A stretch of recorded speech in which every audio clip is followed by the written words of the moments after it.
Welcome back. It's been a few weeks and this enclosure has sat, and I've monitored the humidity levels and the temperature levels.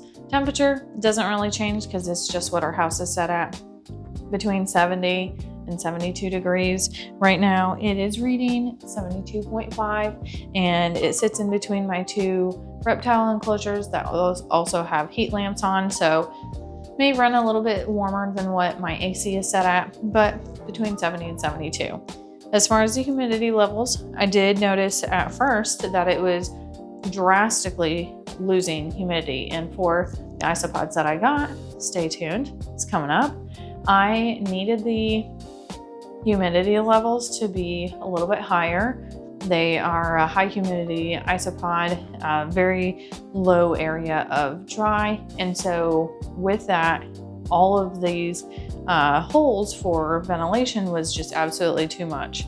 It was losing way too much humidity. I was having to spray it every day in order to keep it up. That's why you set it up weeks in advance, so that you can monitor your enclosure, make sure everything's right, so that you have a high success rate whenever you do get your new animal, regardless if that is a reptile, a isopod, or a tarantula. Since the isopods that I was getting are not arboreal, so they're not going to be climbing up the sides, I did put some tape. Now, I did only just put tape on one side, but if they were arboreal, I probably would put tape on the other side.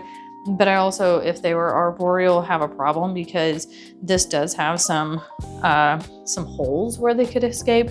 So I would not only be concerned about the holes I would left untaped, but also the other areas where they could escape. So don't have to worry about that. I put tape over this area, and all across the back. So the only ones that are open are these two sections, and I left them opposite so that there was some cross ventilation. But this is like my humid side and this is my dry side. With that being said, something I kind of anticipated already, just because I am not a great plant keeper, was the fern. Unfortunately, the fern, it's still green, but it is not doing well. There's a little bit of moss with it, but I don't know what to say. Maybe the soil is not the best for it, or maybe the humidity level isn't great. I'm not sure. I'm not a fern expert, and I kind of anticipated the fern dying because I'm not a great plant keeper, in all honesty. So the moss is doing good. I think I sprayed it yesterday. The moss is still pretty damp. I did have it on the wood, and I moved it off of the wood because it didn't seem to be holding its humidity very well when it was on the wood.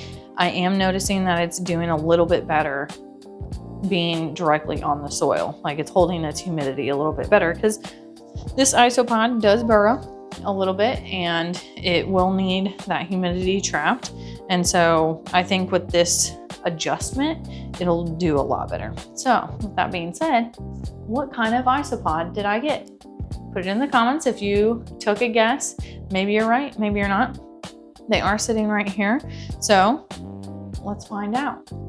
Let me bring you in closer so that you can see exactly what's going on here. So I did get it turned around so that you could see the humidity level if you wanted to, but also because it opens that direction. You can see that my fern is not doing so great over here. If it dies, it dies. If not, that's great. I might take it out. I might just leave it in there for the isopods to eat. But the moss is over here. It hasn't attached itself to like the dirt, but I'm not really sure if it will. I don't know. I don't know much about moss, but I know it's in there and it is alive and it does hold humidity. It is humid right now. I do have this leaf litter. I did move the moss off to the side, and then the cork bark does have a little bit of sphagnum moss underneath. And it looks like that got a little moldy being underneath of there, and I didn't realize it was. I'm just gonna take that out, settle that back in. So I just wanna make sure that this enclosure is perfect for the little guys that we're adding in here. Real quick, we are going to add a bit more springtails. I've been using springtails quite a bit for my jumping spiders, so they do have a fresh piece of rice in there that I just put in there today, and I don't see a whole lot of springtails at the moment. Let's see if you can see it moving a little bit, but There's really not a whole lot in here, but we will try to flush them out. We'll put, this is treated water in my spray bottle. And so we'll start jumping around, but you can usually flush some out. They'll be all right. Just a couple of them. I know there's some already in there. Do a little bit of spritz in. Now we will introduce our isopods. So I got these from Okie Polies, Isopods and More. This is a rubber ducky mix. Rubber duckies are known to be slow producers, so they do get a little bit more expensive. You can see little guy, look at his cute little face. Him and his friends are eating. A little carrot in here. But there's about 12. She did count them out. I don't want to squish anybody. Here's another one. And the reason why it's a mix is because the one you saw on the carrot was a normal. And this one is kind of a mixture between a normal and a blonde. They are very shy, so we won't be seeing them a lot until they have reproduced quite a bit, but there are different age groups in here, so that way there's a mixture of different life cycles. So I am going to leave them with their carrot as well so they can eat it. And we'll put them over here in the moss, and they can have their moss with them as well. I just don't want the Orbeez in there.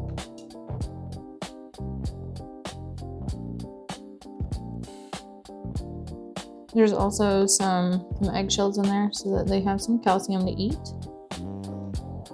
We have a little guy. See the little guy on the Orbeez? He's a little scared. They're very, very shy. Oh, there's a teeny tiny one over here. Oh my! They roll into balls too. Accidentally. There you go. You see him? He's rolled into a ball. So there's no isopods on them. And I see some springtails. All right, so they've all made it into their enclosure, and now they'll be able to find their favorite hiding spots. But they do need some food.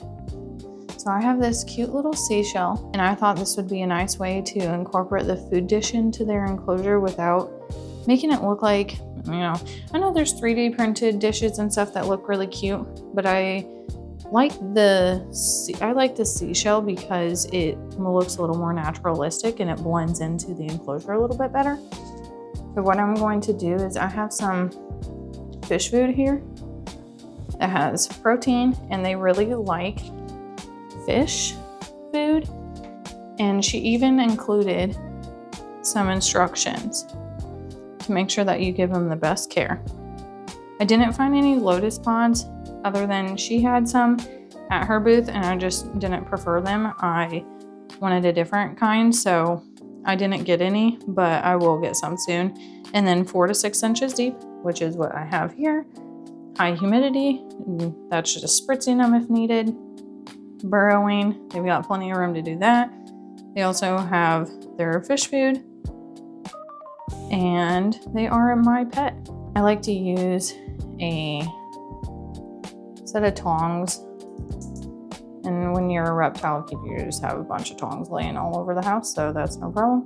And then I use that tongs to place it in the enclosure because I've got big human fingers, and that gives them a little ledge in order to get up onto the food dish, as well as the edge of it to keep the food in there.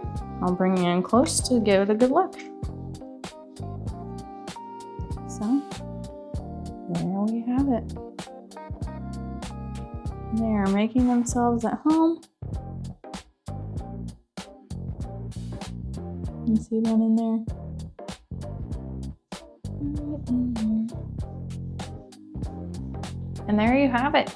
I'll keep you updated if we start seeing a lot more reproduce, but they are really slow reproducers, so it'll be a long time. I'll try not to bother them. I know it's really, really hard for me and for a lot of people to not flip over their cork bark, but the more you do it, the slower they are because they're very scared and they're very shy. So until they get up in numbers, I probably won't see them a whole ton, but that's it for this video. And I hope you were able to stay tuned and wait the couple weeks. I know it was very hard for me to wait a couple weeks to finally get my isopods, but I finally did. And was it the kind that you thought it was going to be?